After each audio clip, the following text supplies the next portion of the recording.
উপোস করলেই যদি ভগবান খুশি হতেন, তাহলে এই পৃথিবীতে বহুদিন খালি পেটে অভুক্ত থাকা ভিখারীরা সব থেকে ভাগ্যবান হতো। উপবাস অন্যের নয়, বিচার ধারার করুন। নিজের চোখে সঠিক হওয়া প্রয়োজন। মানুষ তো ভগবানের ওপরেও সন্তুষ্ট নয়। পাখি জীবন্ত অবস্থায় পিঁপড়েকে খেয়ে নেয়, আর পাখি যখন মরে যায় তখন পিঁপড়ে তাকে খেয়ে নেয়। মনে রাখা জরুরি, সময় আর পরিস্থিতি যে কোনো সময় বদলাতে পারে। কখনো কাউকে অপমান করা উচিত নয়, কখনো কাউকে কমজোর ভাবা উচিত নয়। তুমি শক্তিশালী হতে পারো, কিন্তু সময় তোমার থেকেও বেশি শক্তিশালী। একটা গাছের থেকে লক্ষ দেশলাই কাঠি হতে পারে, কিন্তু একটা দেশলাই কাঠি লক্ষ গাছও জ্বালাতে পারে।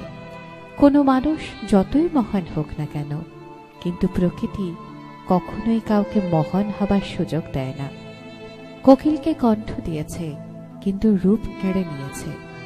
রূপ দিল ময়ূরীকে, কিন্তু ইচ্ছা কেড়ে নিয়েছে। ইচ্ছা দিল মানুষকে, কিন্তু সন্তুষ্টি কেড়ে নিয়েছে। সন্তুষ্টি দিল সাধুকে, কিন্তু সংসার কেড়ে নিয়েছে। কখনোই নিজের উপর অহংকার করো না, তুমি তো সাধারণ মানুষ। ভগবান তোমার আর আমার মতো কত মানুষকে মাটি দিয়ে বানিয়ে মাটিতে মিশিয়ে দিয়েছে। জীবনের কঠিন সত্য, যেটা আমরা বুঝতেই চাই না। মানুষ পৃথিবীতে তিনটে জিনিসের জন্য পরিশ্রম করে: নিজের নাম খ্যাত হোক, নিজের পরিধেয় বস্ত্র সুন্দর হোক, নিজের বাসস্থান সুন্দর হোক।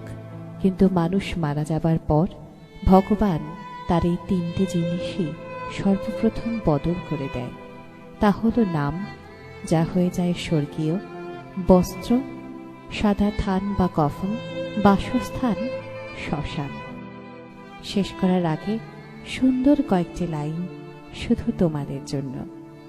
একটা পাথর একবার মন্দিরে পৌঁছলে ভগবান হয়ে যায়, কিন্তু মানুষ মন্দিরে প্রতিদিন যায়, তবুও পাথরই থাকে।